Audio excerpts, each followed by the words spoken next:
Oke, silakan Ibu Samsia dieksplorasi Ibu Uncui. Ibu Uncui ini termasuk mahasiswa andalan saya ya. Selalu ceria. Dia mahasiswa kreatif ini. Ya.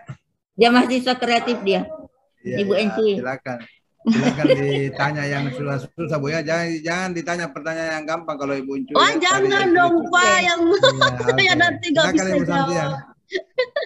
Yang jelasnya Ibu Uncui adalah biasanya jadi penengah ya. Coba di perangkap pembelajarannya Ibu Uncui ya, yang telah Ibu buat. Bagaimana caranya Ibu Uncui mewujudkan pengimplementasian guru memesona? Guru memesona ya Bu. Ya, kalau memesona itu menurut saya guru yang bekerjanya dengan penuh ketulusan hati ya Bu.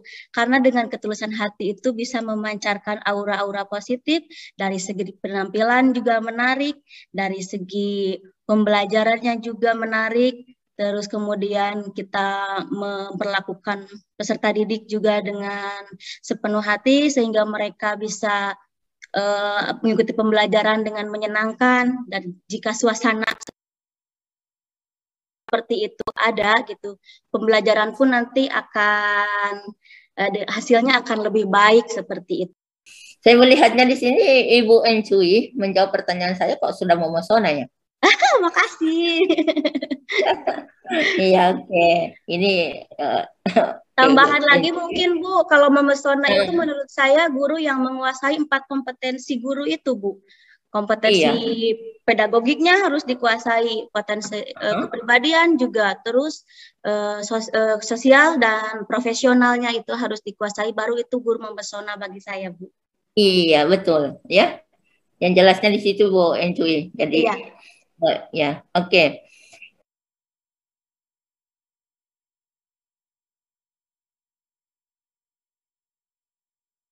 Jadi Ibu Uncui menangani seperti itu ya. Kalau misalnya ada kesalahan yang dilakukan oleh anak tersebut, Ibu Uncui tetap memberikan perhatian, atau tetap memotivasi anak ya. Ya, yang penting mereka mau mengerjakan dulu Bu, secara serius dan percaya diri seperti itu. Ya. Oke. Kalau misalnya Ibu Uncui di dalam ya pada saat menangani kasus tersebut tadi, dan kemudian misalnya di RPP-nya Ibu Uncui kan tadi saya melihat di tujuan-tujuan pembelajaran yang ditampilkan ya, di situ ada beberapa kata kerja operasional yang memuat kata HOTS ya, yang bisa dikategorikan bahwa itu adalah termasuk HOTS ya. Kalau apakah sebenarnya kriterianya itu di dalam menyusun indikator yang HOTS ya, karena ini kan tujuan pembelajaran kan tentunya dirumuskan berdasarkan dengan indikator yang telah dirumuskan ya, yang telah dirumuskan tadi sebelumnya tujuan pembelajaran. Jadi kalau misalnya di dalam perumusan indikator yang ada, kriterianya dalam merumuskan indikator itu bagaimana, Coba Uncui? Dalam merumuskan indikator, saya tujuannya kan untuk supaya anak itu berpikir kritis ya Bu.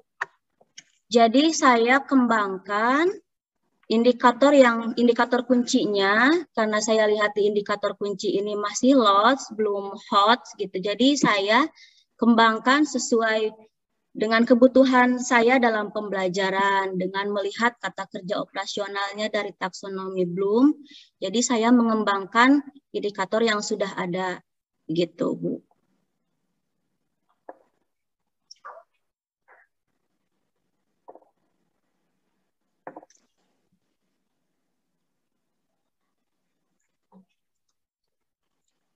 Ya Bu. Bu di mute itunya, tidak terdengar.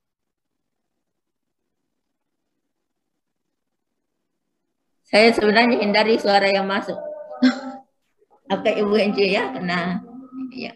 Jadi dari rumusan indikator yang telah tadi kan Ibu Enci mengatakan bahwa ada indikator yang belum hot, ya, dan kemudian itu dijadikan menjadi hot. Ya, seperti apa itu indikatornya yang belum hot dan kemudian Ibu Enci kembangkan menjadi hot? Dalam indikator yang pengetahuan di bidang di muatan bahasa Indonesia, indikatornya itu masih, indikator kuncinya ya Bu, yang dari silabus itu masih menyebutkan informasi terkait dengan pertanyaan apa, siapa, di mana, bagaimana, dan mengapa. Menyebutkan itu KKO-nya di C1 ya, kalau di C1 ya, jadi belum hot gitu. Kemudian saya kembangkan jadi membuat pertanyaan. Nah, di situ mungkin sudah hot ya Bu, karena mereka harus berpikir membuat pertanyaan terkait informasi yang ada di bahan ajar. Yang kalau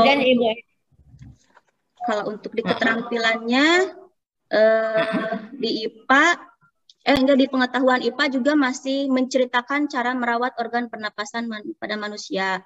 Nah, kemudian saya kembangkan menjadi menganalisis kegiatan di lingkungan sekitar yang berdampak terhadap organ pernapasan. Kebetulan ya di lingkungan kami ada tempat pembuangan sampah itu, jadi saya kaitkan dengan masalah tersebut agar mereka bisa menganalisis dengan realita yang ada gitu, Bu. Oke. Selain dari segi kriteria yang harus diketahui oleh Ibu Enci dalam merumuskan indikator ya, tentunya kan di dalamnya juga tentu Ibu Enci juga memperhatikan yaitu 4C-nya. Iya. Ya, 4C. Yaitu dari segi critical thinking, creative thinking, dan kemudian collaborative thinking-nya, dan kemudian communication-nya. Ya, di mana di dalam RPP-nya itu bisa kami lihat di prosesnya, Pak Ibu Enci. Iya, untuk creative thinking-nya bisa terlihat dari fase pertama juga sudah terlihat ya Bu, dalam ini orientasi peserta didik. Tadi saya menayangkan video tentang berita kebakaran hutan. Di sana saya memberi kesempatan peserta didik untuk menanggapi dan memberikan pertanyaan. Di sana juga mereka sudah mulai berpikir kritis. Kemudian ada di bagian bahan ajar juga ketika saya memberikan tugas untuk kalian membuat 5 pertanyaan, kemudian nanti dibarter sama kelompok lain dan kalian saling menjawab pertanyaannya. Di situ juga sudah ada critical thinking-nya. Dan yang di LKPD, apalagi yang itu mungkin pas sekali ya kritik thinking-nya, karena dengan lingkungan di sekitar mereka berpikirnya lebih lebih nyata gitu Bu. Saya juga di sana menugaskan apa dampak positifnya seperti itu. Jadi ada dampak negatifnya, ada dampak positifnya juga pasti ada. Jadi mereka disuruh untuk berpikir ke arah situ Bu. Di sana mungkin ada kritik thinking-nya.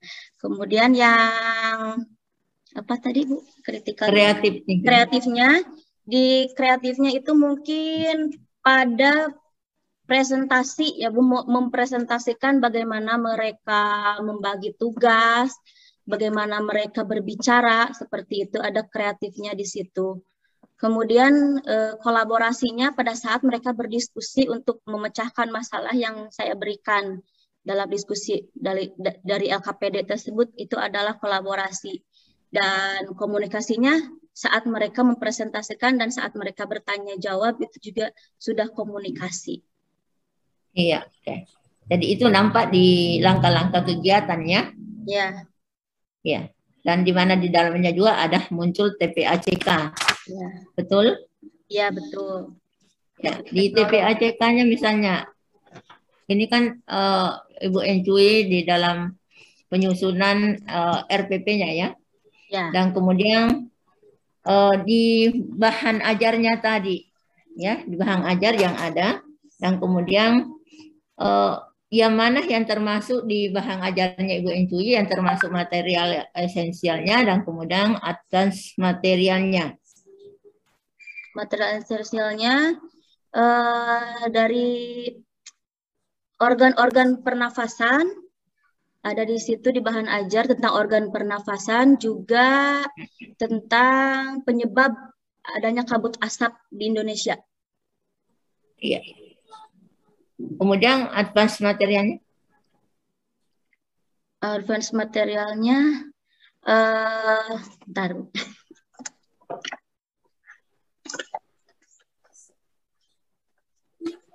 Itu kan ada juga di bahan ajar, Bu. Ya. Apa ya?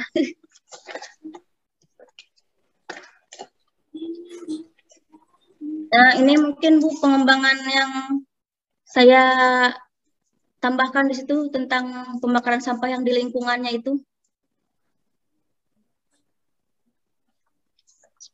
Yang kaitannya dengan pembakaran sampah yang ada di sekitar lingkungan. Ya. Iya. Ya. Dan kemudian misalnya sejauh mana anak itu kan tadi ada hubungannya juga dengan pemberian LKPD ya? Ya. Iya.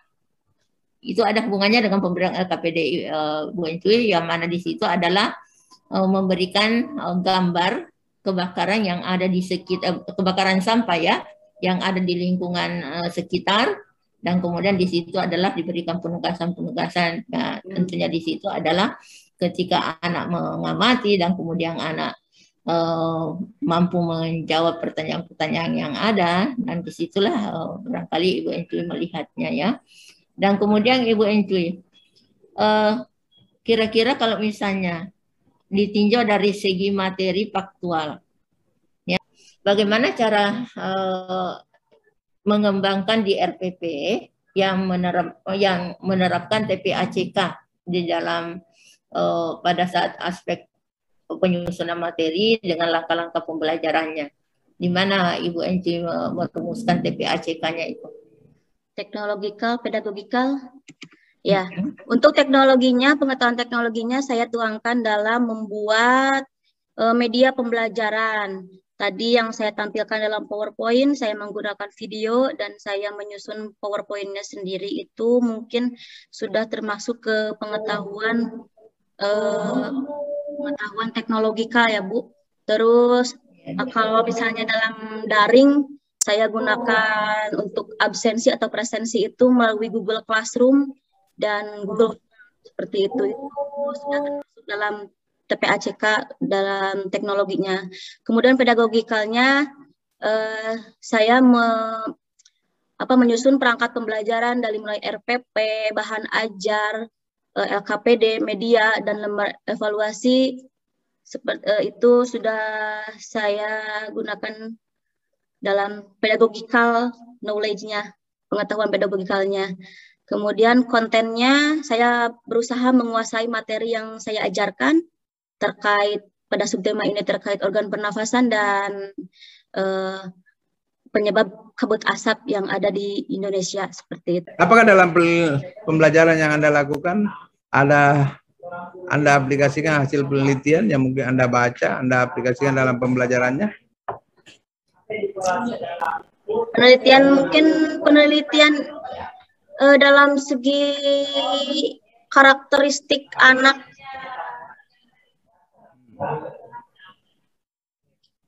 Apa itu? Kan selalu bicara abstrak, tidak jelas. Karakteristik anak yang mana? Ya, misalnya anak yang kurang aktif, pemalu, dan tidak percaya diri. Kemudian saya analisis di lingkungannya berdasarkan cerita-cerita dari guru-guru sebelumnya bahwa ada permasalahan misalnya. Jadi saya melakukan pendekatan terhadap peserta didik tersebut agar dia menjadi lebih aktif dan percaya diri lagi.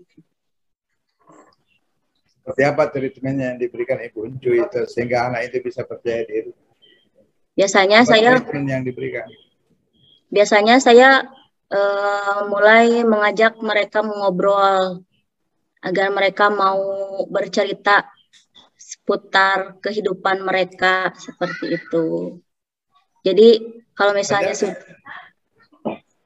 ya memang tidak instan ya Pak. Kalau misalnya ada anak seperti itu, saya harus ekstra mendekatinya Pak. Oke, cukup ya? Ya Pak. Cukup. Bu Dita, Ibu Samsia. Halo Ibu Dita. Halo. Mungkin besok kita lanjut di 9 Ya, orang. lagi satu orang ya. Baru yang ketiga ini, satu, keempat ini. Baru yang keempat ini nanti. Baru yang Ibu ketiga. Lilis. Masih mungkin lagi satu kah? Ibu Lilis. Masalahnya saya di PP. Saya di PPG ini, kalau saya berjalan lagi pulang, Iya betul. putus jaringan. Betul. Orang mau pulang semua ini, mau pulang di PPG. Jadi kita aja kalau besok bisa, kita mulai jam 8 terus supaya 9 selesai. Ini udah bisa di stop Pak. Silakan, enggak apa-apa. Ya, stop lagi Bu Encuy. Ya, enggak apa-apa. Coba senyum dulu Ibu Encuy. Dia sudah mau tahu apa?